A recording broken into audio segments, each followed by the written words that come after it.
experience with that. I mean, I joined it and I was immediately removed from it because of the evilness that I felt.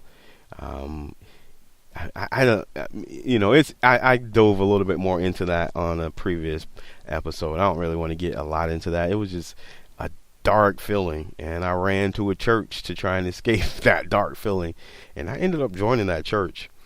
And I talked about how joining that church, I felt good, but I felt that they were missing something, and I never could put my hands on what I felt people were missing. I just knew they were missing something, and and then I thought about to what that voice taught me that yes, they're missing something, right? But I just never knew what it was, and I don't pretend to still know. I just feel they're missing something, and it wasn't for me, and so I didn't stay. And then we moved back to Florida because of all the crazy and the tragedies that we felt there, that was going on there, and all the issues of life that we were dealing with in that small town. And then there was no real industry there. The town was a depressed town. I mean, people were, man, it was, wow. When I think about how people are living in small communities in the South, it's tragedy, right? I mean, 10 LTIN roofs, right? With no, there's no HVAC systems or anything like that.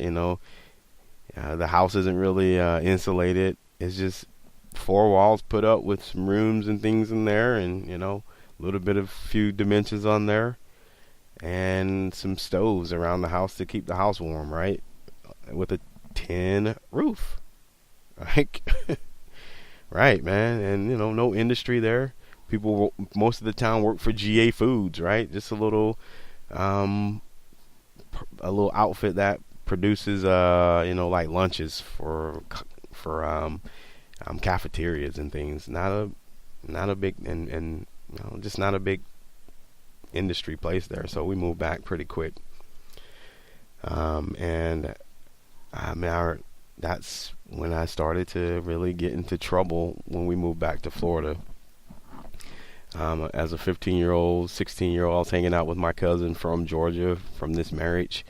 And one night, there's a group of brothers jumped me, and I was trying to fight this brother, and I think it was a friend or so there too, but I was mainly fighting the two brothers, right?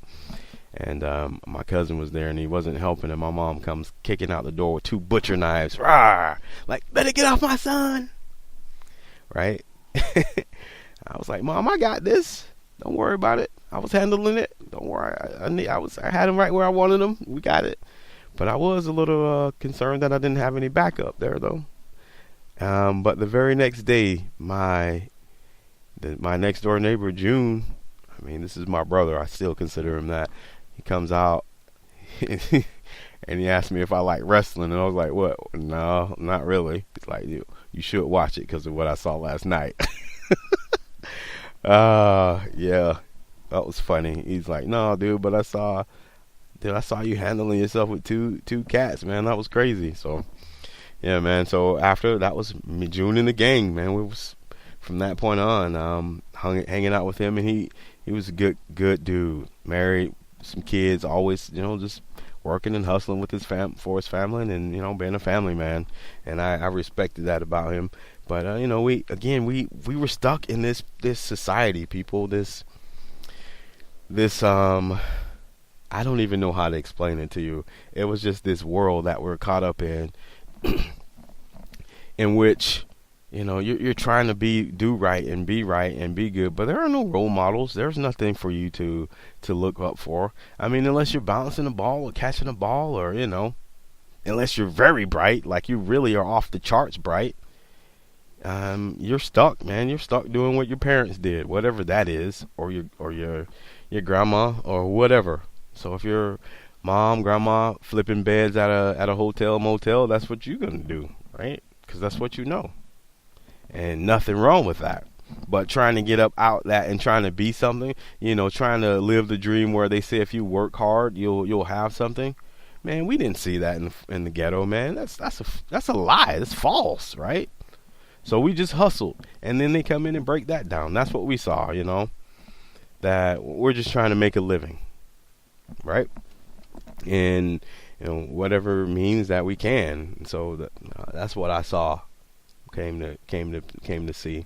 But I wasn't into that, man. I was a hustler on my own thing, trying to hustle right. I was doing my thing. And again, I'm in high school and I'm bored to death again. I'm so bored.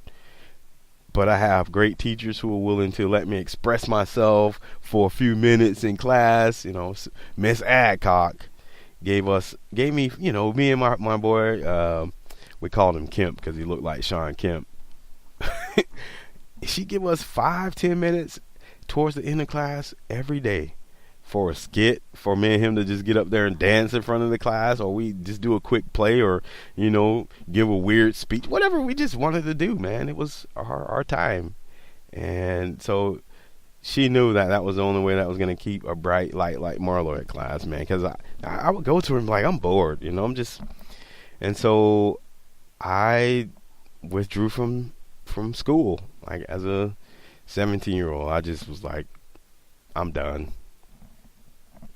16, 17, I was just like, I'm done. I was 17. And I went to Job Corps out to Kentucky. And I was trying to escape again, right? Trying to get out of this life from St. Pete, man. I was always trying to get out of there. I always wanted to be something, right? I always just felt that, man, I gotta be something. I want to be something. Everybody's telling me that I'm a piece of, you know what? I'm gonna prove them all wrong, right?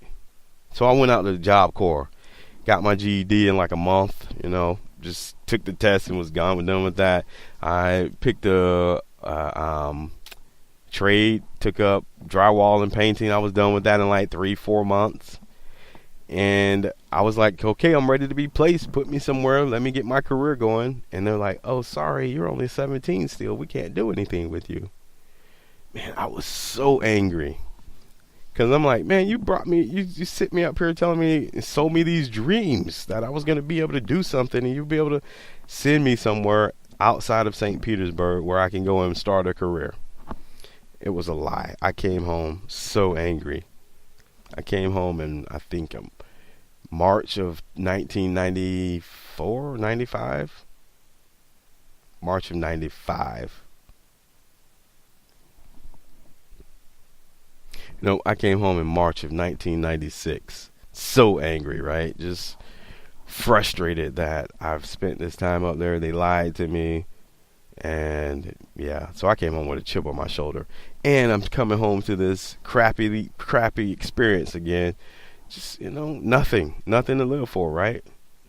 And one night, I'm hanging out with my boys, and this dude comes up, and he's asking for some dope, right? And I'm trying to be so PG on this. I know there might be kids and things like that. Asking for dope, and we're hanging out, and I'm like, I was telling June, I always felt, I get weird feelings. I call them my spidey senses, right? I'm like, June, man, there's something. And my other boys, I'm like, there's something about this cat, man. I don't know. You guys probably might not want to, I'm telling you, man, something's not right with him. Like, nope, we just go away, dude. And I told him 2 or 3 times. He kept coming back. And I was just frustrated with the guy. So I asked, I don't know who I got it from. One of my partners. I was like, you know what? I think this is weird. I had just turned 18, right? If it is weird, man, you got a family, dude. I'll just take the heat, right? This was what's going on in my mind. So I walk off away from them. And this guy comes up, I just hand him the drugs, right? He hands me a $20 bill. And I was like, dude, get out of here, man. Peace. I walk back up. We start our conversation again, and within 30, 45 seconds, police were all over us, right? So, at the time, I felt that that's what was going to go on, but I just felt I was taking one for the team, right? I could take one. I didn't have any felonies. I didn't have any convictions. I was a young man. But whoa, was I not thinking? Was that a buzz saw you're running into, right? You weren't. I wasn't. I was not a drug dealer. Like I never wanted to be one. That wasn't my ambitions. But that night made me one, right? So I became a drug. I was labeled one. I became one. The system made me one, and now I can't get a job. My family, that would finally. I mean, we're living on the outside, on the north side of St. Petersburg, right? In another park, right? And but up in North St. Pete, right? And just nice place. Finally, living in some nice little area. Very low crime for what it's worth, right? And now my family is getting kicked out of there because of a choice I made, right? Devastating. Devastating. So I was home. Well, I was homeless. Like I wasn't gonna. I made my family homeless. My mom and her 3 kids now. I mean, these were like, and she has teenagers. It isn't like you just should be starting over, living in your mom's house, right? With your 3 teenagers, 4 if you were bringing your oldest, and it's his fault. Man, I stayed away from my family, right? I was so upset and embarrassed. Like, I just moved in with roommates, and I just dug deeper into that life, right? I mean, I saw things that were crazy. I don't even want to get there because you can't even keep it PG, right? Can't even keep it PG-13, right? So just keep it there. It's rated R and X, people, right? Just the craziest stuff that was going on, right? You use your imagination. I mean, I had people. I mean, people. I'm trying to tell you that I didn't even talk about when we were living in Georgia. The guy who tried to murder us, right? The old white man. We were just, we're out there fishing in a open field on a pond. Like, I mean, it was just some grass in the field. We found there was a little bit of water there. We're just out looking for a little spot to fish on. There was 4 or 5 of us, black dudes, black teenagers on his property that we didn't know it was his. And he didn't say, get off my property. He just started shooting at us, cutting the grass down, right? I mean, the grass was probably about knee high, not knee high, but about waist high. And we were laying in it, trying to dodge these bullets. I mean, I was 14 when that happened, right?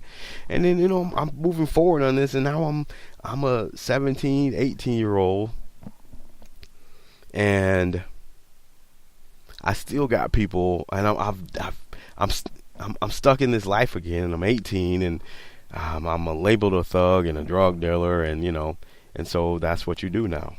That's because no one's gonna hire you because you can't go get a job because, dude, you got a felony, right? Nobody's gonna hire you, dude. You're a felon. You're a crook. You're a robber, right? Whatever the thought is when you hear someone's a felon, right? So that's all you can do now. Here's your job. You can do felonies from here on, right? It's so weird, man. It's such a crazy thing, but that's so I can't make money legitimately anymore. I guess I'll go and really just try and find a way to make money. Now I gotta still eat and live, right? So it's just I had to dig deeper into the society of the underworld or whatever you want to call it, and the craziness that's there is unreal. And now I got people trying to murder me. Right, we're getting in fights, and I mean, literally, people just pulling the trigger and just at me. Right, it's crazy stuff, man. And I eventually, we found ourselves homeless. Right, one of my friends got arrested. The next one, he had a warrant out for his arrest, and so he turned himself in. I couldn't carry the burden of the rent by myself, so I was homeless, people. Yeah, guess I was about, again, 18 years old, walking around, no place to really live. I could go and say hi to grandma and maybe take a shower, but I was too embarrassed to do so. So I was finding the shower wherever I could, pillow to post for weeks, right? No money. One day I decided, I was so broke and hungry, man. I cut up and made some fake dope, right? And man, soon as I was out in the corner again, I got busted. Sitting in the back seat of this cop car and talking with this cop, I was like, man, I was